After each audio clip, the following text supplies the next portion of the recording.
J'ai murmuré un secret mortel à l'oreille d'un homme qui croyait me posséder. Et en une fraction de seconde, son empire s'est écroulé comme un château de cartes dans une tempête parisienne. C'était le fils du patron, ce Golden Boy au sourire carnassier. Et je l'ai vu imploser sous les projecteurs. Son humiliation diffusée en direct à des milliers d'actionnaires. Personne n'a applaudi, ils ont juste fixé l'écran. Bouche bée. Se demandant si c'était un accident ou le début d'une purge. Je m'appelle Lucien Duval. Et si vous lisez ceci, c'est parce que la vengeance n'est pas un plat qui se mange froid. Elle est un poison qu'on administre goutte à goutte. Jusqu'à ce que la victime supplie pour une mort rapide. Paris. Cette ville des lumières éternelles. M'a vu naître et me briser. Dans les couloirs feutrés de la tour Eiffel des affaires. Où les contrats se signent avec du sang invisible. J'étais le cerveau invisible derrière Innovatech. Une start-up qui grimpait vers les cimes de la bourse. Et lui, Alexandre de Beaumont, n'était qu'un parasite doré. Fils unique d'Édouard de Beaumont. Le PDG impitoyable qui régnait sur notre monde comme un roi Louis XIV en costard 3 pièces. Tout a commencé par une trahison si profonde qu'elle m'a évidé comme un coquillage abandonné sur les quais de la Seine. J'avais passé des nuits blanches à coder l'algorithme révolutionnaire. Baptise Echo. Un système d'IA capable de prédire les crashs boursiers avec une précision diabolique. C'était mon bébé. Né de la solitude d'un appartement haussmannien craquelé par l'humidité. Où les seuls témoins étaient des piles de livres jaunis sur Balzac et Hugo. Ces maîtres qui savaient que la revanche est l'âme de la France. Alexandre. Avec ses diplômes d'HEC et son accent traînant du 16e arrondissement. Avait vu le potentiel. Il m'avait approché un soir d'automne pluvieux. Lors d'une réception au Fouquet's. Champagne en main. Et murmurant.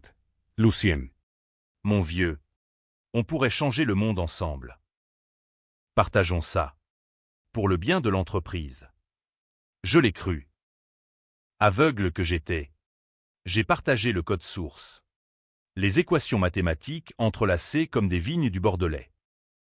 Nous devions présenter ECHO lors du Sommet Tech France. L'événement annuel où les titans de la Silicon Valley envahissaient Paris pour un bain de culture et de deals juteux. Mais la veille, alors que je peaufinais les derniers tests dans les bureaux désertés de la Défense, j'ai surpris une conversation.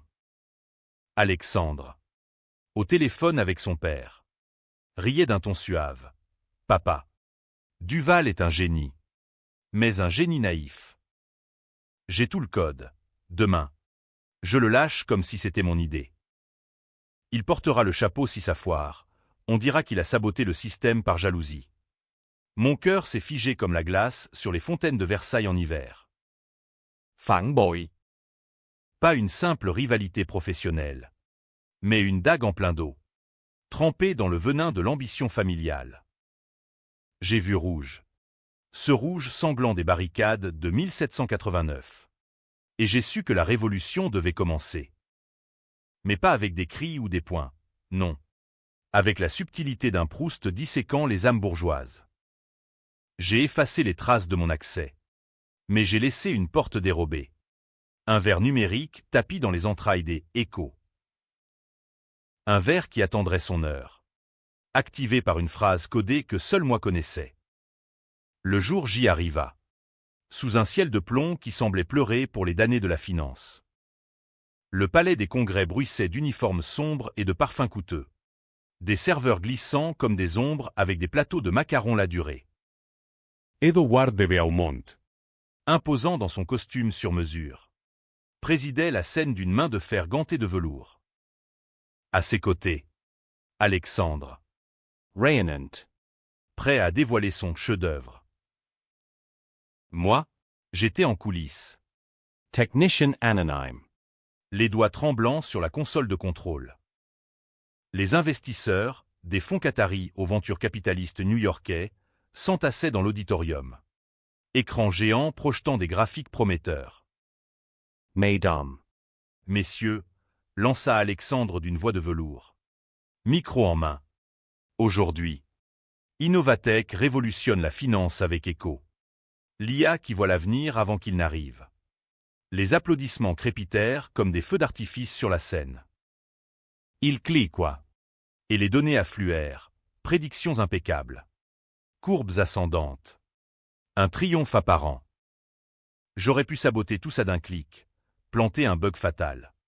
Effacer les serveurs. Mais non. La Braille Vengeance. C'est de laisser l'ennemi creuser sa propre tombe. C'est alors que je l'ai fait. Parlant dans l'oreillette de l'équipe technique.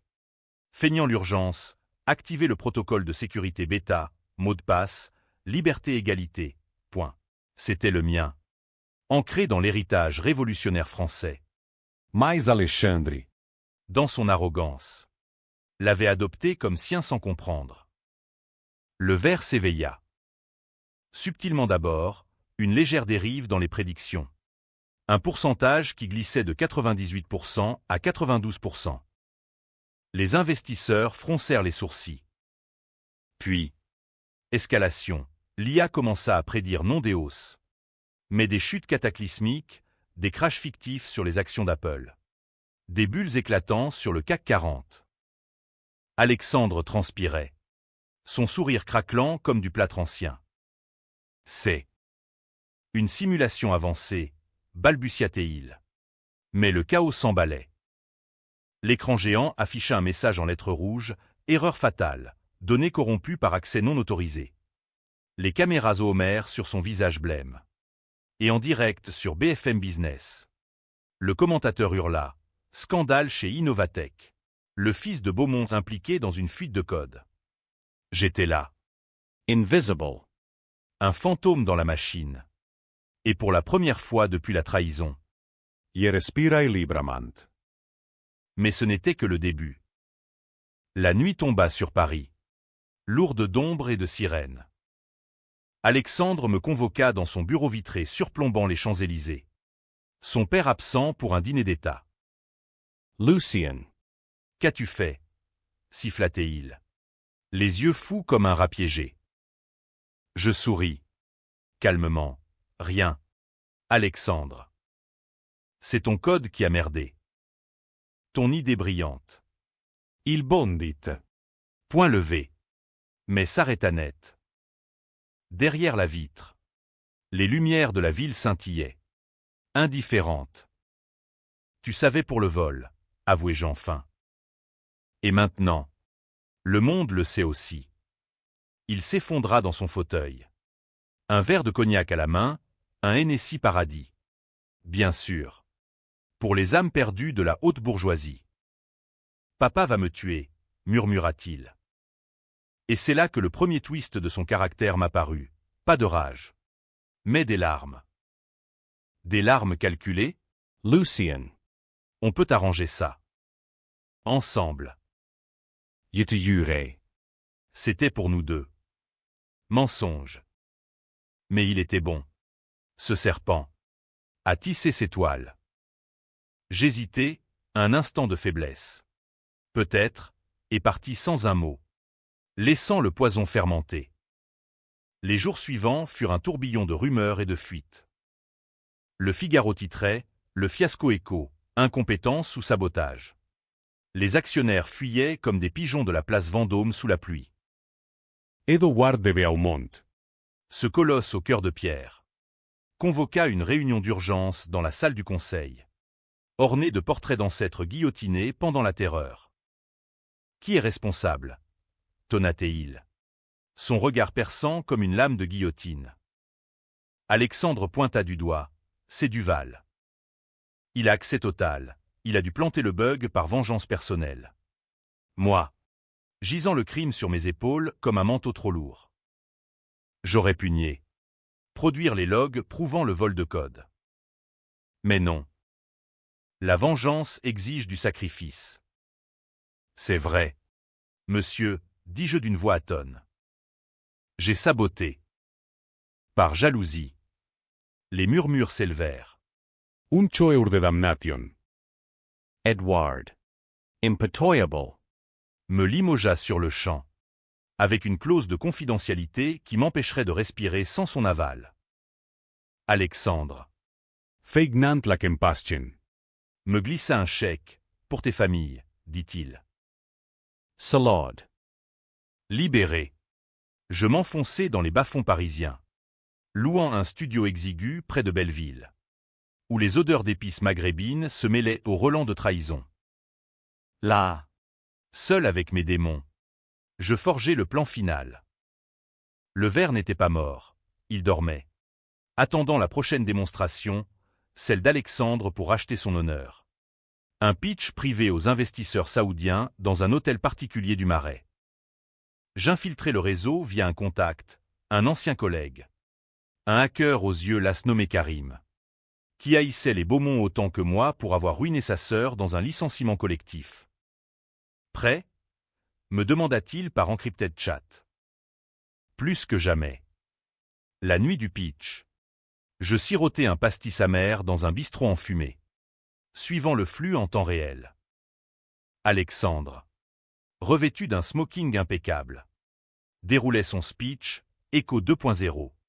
Corrigé et invincible. Les Saoudiens hochaient la tête. Chéquier en vue. Puis, le mot de passe, il l'avait réutilisé. Par paresse aristocratique. Le ver surgit. Vorace. Prédictions inversées. Données falsifiées, cette fois. Impliquant des transferts illégaux vers des comptes offshore. Les écrans hurlèrent. Fraude détectée, Beaumont et fils. Chaos. Alexandre hurla, arrachant son micro, tandis que les gardes saoudiens l'escortaient dehors comme un vulgaire pickpocket. En direct sur les réseaux, le hashtag Beaumontgate explosa. Irregardez. Un sourire spectral aux lèvres. Mais au fond, une fissure, était-ce justice?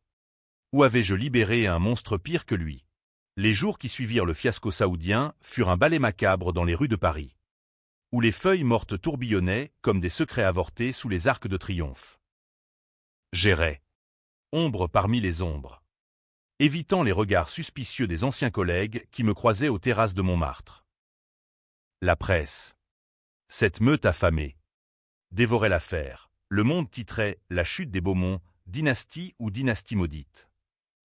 Avec une photo d'Alexandre, hagard, escorté par des avocats aux faces de pierre. Edward, le patriarche, avait convoqué une conférence de presse au Ritz, facade impenetrable, déclarant « Mon fils est innocent, c'est un complot ourdi par des envieux. » Mais moi, je sabéis. Et pire, Alexandre savait que je savais. Un soir, alors que la pluie fouettait les vitres de mon studio comme des lames de rasoir, mon téléphone vibra, un numéro masqué. Lucien. On doit parler. Viens au Pont des Arts. Seul. Sa voix. Brisée mais encore suave. Comme un vin rouge tourné. JY. Cœur battant au rythme des cloches de Notre-Dame. Ce pont chargé de cadenas d'amour brisés, ironie cruelle pour un traître. Il était là. Silhouette voûtée sous un imperméable noir. Le visage creusé par l'insomnie. Ses yeux autrefois pétillants maintenant deux puits d'encre. Tu as gagné, murmura-t-il en allumant une gauloise. La fumée dansant comme un fantôme entre nous. Papa me deserite. Tout est perdu. Je restaimit. Les mains enfoncées dans les poches de mon manteau usé. Sentant le froid de la scène remonter comme un reproche. Puis, le twist, il s'agenouilla. Non en supplication, mais en confession. J'ai un secret plus grand que le tien. Lucien. Le code.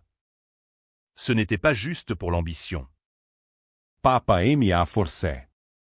Il y a des années. Il a tué un rival en affaires, un empoisonnement discret. Lors d'un dîner au laser. J'ai couvert pour lui. Falsifié les autopsies. Si Echo a foiré, c'est parce qu'il contenait des données sur ça. Enfouies dans les algorithmes. Tu as libéré le monstre familial. Mon monde bascula. Pas seulement trahison, mais un abîme généalogique. Un péché originel des Beaumont remontant aux colonies et aux guerres occultes. J'aurais dû le plaindre, ce fils manipulé. Marionnette d'un père tyran. Mais la rage. Cette vieille amie française. Me rongea. Et moi? Tu m'as fait porter le chapeau pour ton silence filial. Il hocha la tête. Larmes coulant. Mélangeant à la pluie. Aide-moi à le balancer. Ensemble. On le ruine. Proposition tentante. Un pacte faustien sous les lumières vacillantes du pont. J'acceptai. Mais en mon fort intérieur. Je forgeai un nouveau vers, pour lui aussi. Les semaines suivantes furent un jeu d'échecs mortel. Où chaque coup était une feinte. Une lueur dans l'œil trahissant la duperie. Nous nous rencontrâmes en secret, dîner clandestin dans des brasseries oubliées du XIIIe. Où les ombres des immigrés et des poètes se fondaient en une conspiration. Alexandre livra des dossiers, emails chiffrés, transferts bancaires vers des paradis fiscaux suisses. Preuve d'un réseau de corruption s'étendant des couloirs de l'Élysée aux caves de champagne de Reims. Papa contrôle tout, chuchotait-il. Ses mains tremblant sur un verre de Calvados. Même la police. Mais avec écho récupéré. On peut tout exposer. Je hochai la tête. Feignant l'alliance. Tout en codant la trahison ultime. Le verre évolua, non plus un simple bug. Mais un miroir, un algorithme qui renverrait les péchés de l'utilisateur contre lui. Pendant ce temps, la société se délitait. Innovatech chuta en bourse. Employés licenciés en masse. Dont Karim. Qui me contacta furieux. Lucien. C'est pas fini. Les Beaumont ripostent. En effet. Des détectives privés rôdaient près de mon immeuble. Des ombres payées pour fouiller mon passé, mon enfance orpheline à Lyon. Ma sœur disparue dans un accident suspect.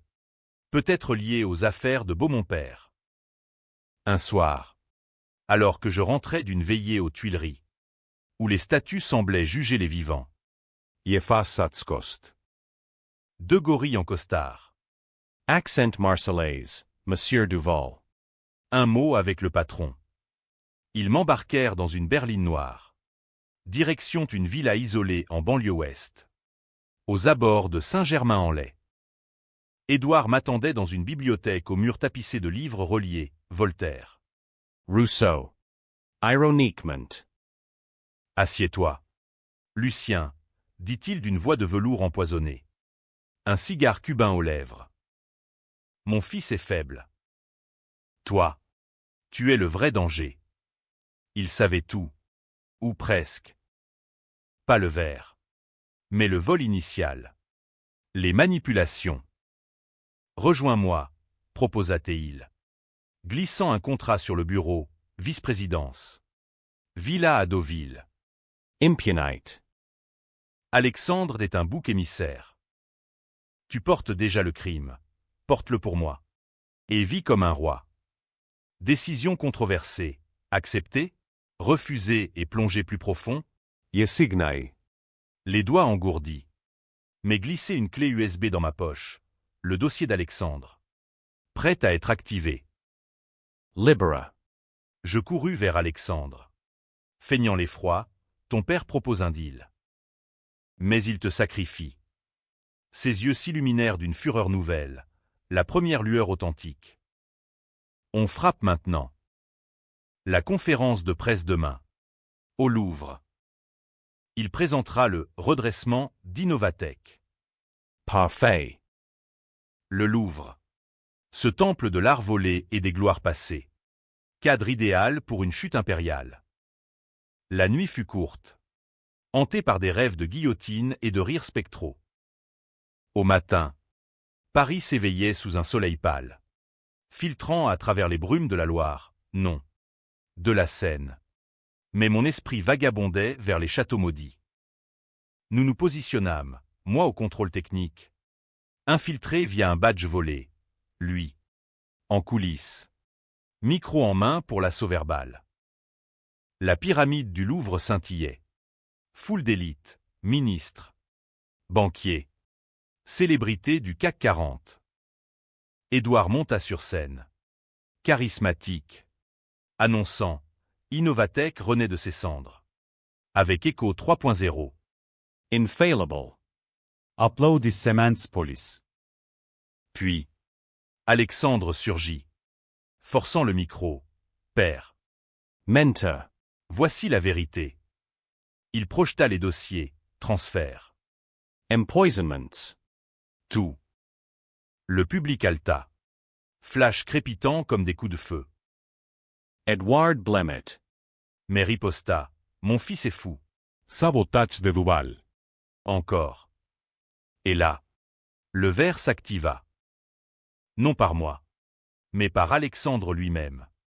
Qui, dans sa rage, tapa le mot de passe pour prouver l'intégrité du système. L'écran vomit tout, pas seulement les crimes d'Édouard, mais ceux d'Alexandre, ses liaisons avec des prostituées mineures, ses détournements personnels. Un océan de pourriture. Double chute. Père et fils, enlacés dans la boue numérique, s'effondrèrent sous les huées. Les gardes intervinrent, menottes cliquetant, tandis que les caméras du monde entier capturaient l'apocalypse. Je regardais depuis les ombres. Un verre de Bordeaux amer à la main, volé aux réserves du Louvre. Victoire ou Frankenstein déchaîné? Mais la tension montait. Alexandre, menotté, croisa mon regard à travers la foule. Un sourire, pas d'haine, mais de révélation. Tu nous as eus tous les deux, articula-t-il silencieusement. Et Édouard, Train door. cracha, tu paieras. Duval. La France n'oublie pas. La nuit tomba, lourde de promesses sombres. Et je sus que le vrai Cao n'était pas encore là. Paris. Après le scandale du Louvre, Devint un labyrinthe de traisons. où chaque café fumant cachait un espion et chaque métro grondant un complot. Je m'enfuis dans les catacombes sociales de la ville, non les ossuaires poussiéreux sous Montparnasse, mais les cercles underground des hackers et des journalistes freelance. Ces âmes errantes qui vivaient de scoops comme des vampires de sang frais. Karim m'hébergea dans son squat près de la Bastille. Mur tagué de slogans anarchistes, liberté ou mort. Irony. Puisque j'avais goûté les deux. Les nouvelles déferlaient comme une crue de la Marne. Arrestation des Beaumont-père et fils. Innovate cenfagite. Enquête de la DGSE sur des liens avec des cartels russes. Le public se divisait, d'un côté. Les justiciers des réseaux sociaux hurlant « justice poétique ». De l'autre. Les conservateurs du Figaro pleurnichant sur la fin d'une dynastie française. Moi, j'étais le fantôme accusé. Traqué par Interpol pour cyberterrorisme. Un mandat circulait. Portrait robot me dépeignant comme un Che Guevara en hoodie. Pourtant, dans cette UAM tourmente, Alexandre m'appela depuis sa cellule de Fresnes, un privilège d'argent. Même en tôle. Lucien, c'était ton verre. Tu nous as piégés tous les deux. Sa voix Rauque de desespoir. portait une nuance nouvelle. Admiration? Rejoins-moi. Papa pourri seul, on peut négocier un deal. Immunité pour toi. Fortune pour nous. L'offre puait le piège. Mais la tentation rongeait. Imaginer une vie sans chaîne. Peut-être une retraite dans un mas provençal. Vignes et olives comme absolution. Je refusai. Mais pas sans contre-offre. Libère le vrai secret. Alexandre. Celui de ma sœur. Silence. Puis, d'accord. Rendez-vous à la prison. Demain. Le lendemain. Sous un ciel d'ardoise. Je franchis les grilles de Fresnes. Fouillé comme un pickpocket des Halles. Il était là. En combinaison orange qui jurait avec son aristocratie fanée. Mais ses yeux brillaient d'un éclat matois. Ta sœur. Élise. Papa l'a fait tuer. En 2012. Elle enquêtait sur nos deals avec des trafiquants d'armes en Afrique. Accident de voiture sur la scie, frein saboté. J'ai su. Et j'ai couvert. Le choc me frappa comme un coup de pied de mule camarguaise. Elise. Ma jumelle. Disparue à 25 ans. Son fantôme entend mes nuits depuis Lyon. Pas un accident, mais un meurtre commandité par le monstre que j'avais servi. Ragge pure. Cette fureur gauloise qui fit naître la République.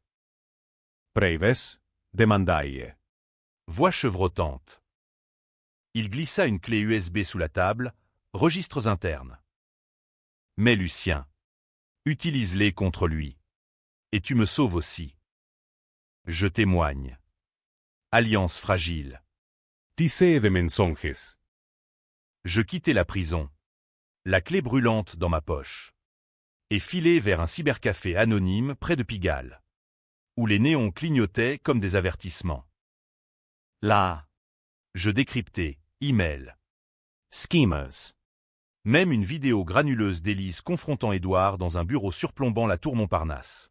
« Vous êtes un assassin », l'accusait-elle. Sa réponse, un sourire froid. Puis, prenez garde aux routes glissantes. Mademoiselle Duval. Proves irrefutables. Le chaos trao se profilait, le procès des Beaumont. Un cirque médiatique au tribunal de Paris. Sous les yeux du monde. J'infiltrai comme témoin anonyme. Via un avocat véreux payé par Karim. La salle était un théâtre à l'italienne, juge en toge noire. Avocat en volute de rhétorique. Public halatant. Edward. Menotté mais droit comme un i. Niant tout, Alexandre. Pleurnichant l'immunité en échange de confessions partielles. Mon tour vint. Monsieur Duval, tonna le procureur. Vous avez saboté Écho par vengeance personnelle. Je me levai. Le cœur cognant comme un tambour de la garde républicaine. Non. Par justice. Puis, je projetai les fichiers d'Élise. La salle explosa, cris. Flashes. Le juge martelant son marteau comme un bourreau. Edward Blemi. Son masque craquelant. Mensonge. C'est mon fils. Le traître. Alexandre bondit. Non. Père. C'est vous. Frère contre père. Un matricide verbal qui fendait l'air comme une lame. Le public se scinda. Certains applaudirent ma bravoure. D'autres hurlèrent « vengeance privée ». Voyant en moi un justicier ou un terroriste domestique. Les féministes scandèrent pour Élise. Les libéraux pour la transparence, les traditionalistes pleuraient la décadence morale. Chaos pur. Tendu comme un arc bandé. Où chaque mot pouvait basculer le destin. Mais le twist couva. Pendant l'audience. Un message sur mon téléphone, anonyme. Mais familier. Bien joué. Lucien. Mais tu as oublié un détail. Le verre est en toi maintenant. Alexandre? Non. En sortant, je fus cueilli par des agents au pas Interpol. Mais des hommes de main d'Édouard. Libérés sous caution astronomique. Le patron veut causer, grogna l'un.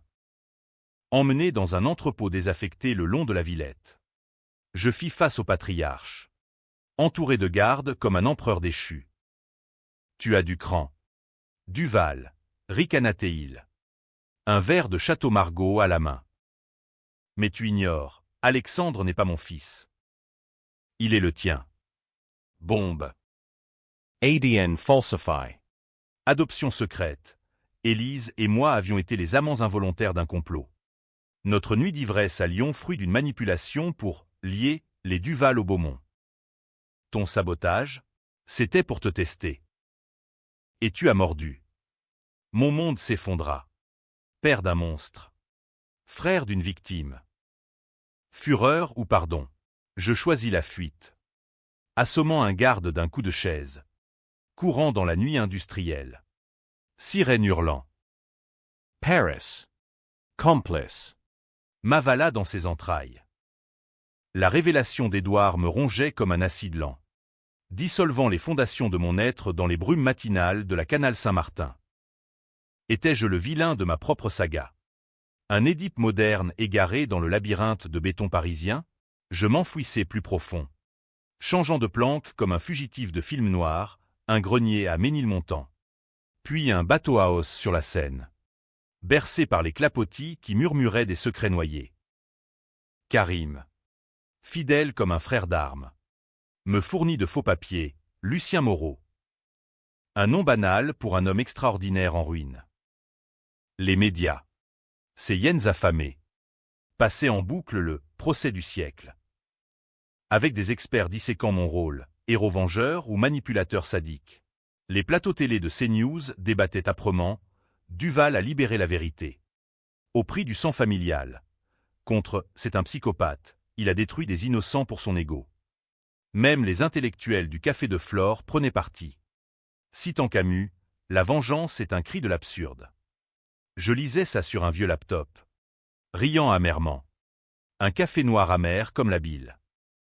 Alexandre, de sa cellule, m'envoya un colis, une lettre manuscrite. Anker tremblant. Pèrement. Je ne suis pas ton fils. Mais Élise. Elle l'était. D'un autre. Utilise ça pour le finir. Pièce jointe, un test ADN négatif. Et des preuves supplémentaires. Édouard avait falsifié des documents pour me briser. Me liant à ses crimes via des transferts fantômes sur mon compte. Le serpent se mordait la queue. Maintenant. C'était à moi de frapper le coup de grâce.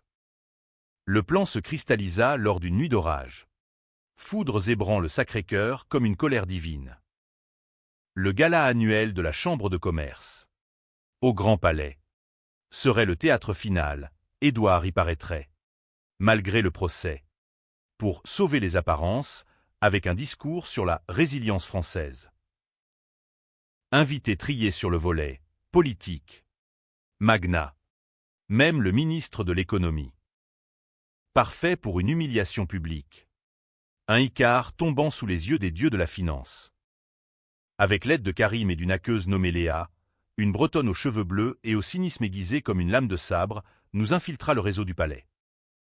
Pas un verre cette fois. Mais un fantôme holographique, pendant le discours. Les écrans projetteraient non des graphiques, mais les confessions d'Édouard, extraites d'enregistrements volés par Alexandre. Risqué, murmura Leah. Ses doigts volants sur le clavier dans un sous-sol humide. S'il te trace. Das mort. Je haussai les épaules, la mort est française, elle vient avec style. Le soir du gala. Parisecintilla de Mille Feux. Le grand palais transformé en nef gothique de cristal et de champagne. Je m'y glissai en serveur. Plateau en main. Observant Édouard entrer. Bras dessus bras dessous avec des sénateurs. Son sourire de requin intact. Alexandre avait été libéré sous caution conditionnelle. Un deal pourri. Mais suffisant pour qu'il rôde en civil. Micro caché. Prêt ? Chuchota-t-il dans mon oreillette. Sa voix un mélange de peur et d'excitation. Toujours. Édouard monta sur l'estrade. Spotlight dansant sur son front emperlé. Chers amis, la France est éternelle. Comme nos 20 millésimés. Innovatec renatra. Applaudissements. Puis, le signal, Alexandre tapa une séquence sur son phone. Les écrans s'animèrent, non de slide, mais de sa propre voix. Enregistré en secret, j'ai empoisonné Lefebvre pour le contrat. Élise Duval, frein coupé. Mon fils sait. Et se tait. Holograms flottant. Spectrals. Édouard jeune riant dans une vidéo pixelisée.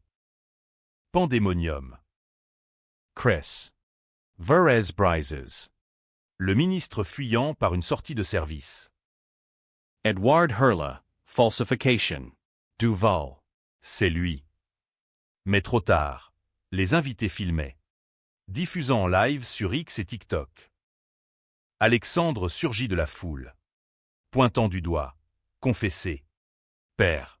Pour Élise. Le public. Devise. Se cinda fisicamente, uns protege ante Edward. Au truand. Une rixe éclatant près du buffet de foie gras. Je lâchai mon plateau. Champagne éclaboussant comme du sang. Et courus vers la sortie. Cœur en feu. Dehors. Sous la pluie battante. Alexandre me rattrapa. On l'a eu, s'exclama-t-il. Mais ses yeux trahissaient la lueur, celle du traître éternel. Attends, dis-je, le plaquant contre un pilier. Le test ADN. C'était un faux. Hein. Il rite. Un rire brisé. Oui. Pour te garder prêt. Père voulait te briser. Moi. Te posséder.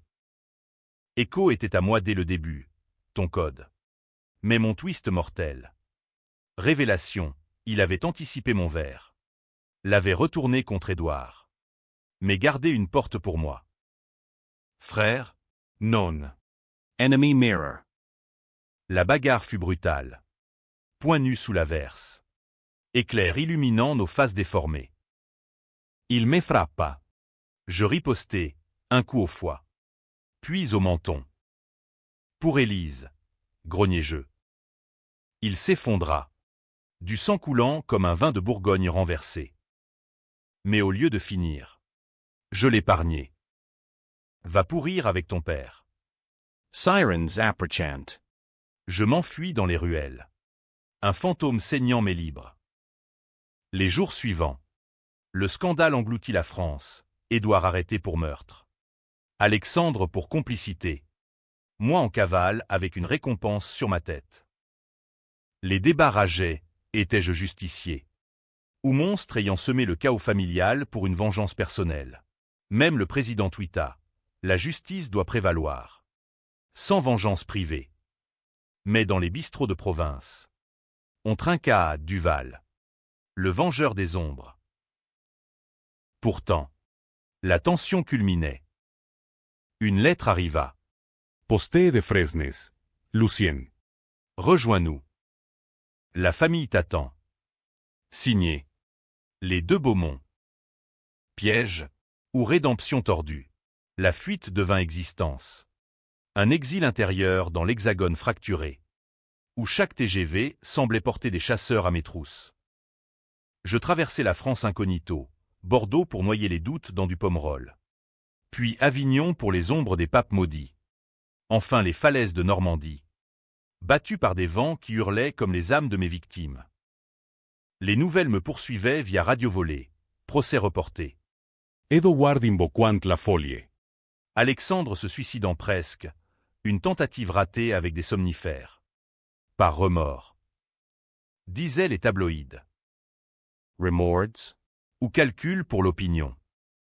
Le twist final frappa lors d'une nuit venteuse à Étretat. Falaises blanches comme des os blanchis. Un appel, numéro inconnu. Mais voix familière, Édouard. Libéré sous caution médicale. Feignant un infarctus. Lucien. Viens. Hôpital américain de Neuilly. C'est fini. Contre toute raison. JY Ayay. Conduit par un taxi anonyme. Le cœur un tambour funèbre. La chambre était un sanctuaire aseptisé. Machines bipant comme des horloges de la mort. Il était là. Palmés alerte. Alexandre à son chevet. Réconcilié? Entre. Fils, dit Édouard. Ce mot empoisonné. Je m'approchai. Prêt à tout. Le jeu est au vert, murmura-t-il. On sait pour le vers originel. C'était toi. Depuis le début. Alexandre hocha la tête, mais on te pardonne. Rejoins la famille. Elise. C'était un accident, freins usés. Pas saboté. Les dossiers, falsifiés par moi. Pour te manipuler. Mensonge ou vérité. Ils produisirent des preuves, autopsie révisée. Log montrant mon propre code sabotant Echo en premier. Un bug que j'avais planté inconsciemment. Par paranoïa. Étais-je le traître originel? Ma vengeance auto-alimentée. Le public. Apprenant ça via une fuite orchestrée. C'est de China. Duval innocenté. Ou double bluff. Forum en feu. Pétition pour mon arrestation ou mon pardon. La décision controversée, je pouvais les dénoncer. Prolonger le chaos. Ou accepter, devenir le troisième Beaumont. Effaçant le passé dans du luxe vénéneux. Choices, Presse Edward. Main tendue comme un serpent. Alexandre sourit, pour le sang partagé. Illusion. En un éclair. Je saisis le moniteur cardiaque. L'arrachant, non pour tuer, mais pour connecter, upload final du verre. Effaçant leur serveur depuis l'hôpital. Alarms hurlerant. Guards surgerant. Je m'enfuis par les couloirs. Sirène d'ambulance masquant ma course. Dior. Paris attendate. Indifferent. Kết thúc. Pas de happy end ni de tragédie pure. Une ambiguïté française. Où la vengeance boucle sur elle-même. Laissant le lecteur juger, justice sous folie. Des années plus tard. Anonyme en Provence. Je sirote un rosé. Regardant les lavandes ondulées. Les Beaumont pourrissent en prison. Moi libre mais hanté. Était-ce worth it? Le vent emporte la réponse. Comme un secret dans la brise méditerranéenne.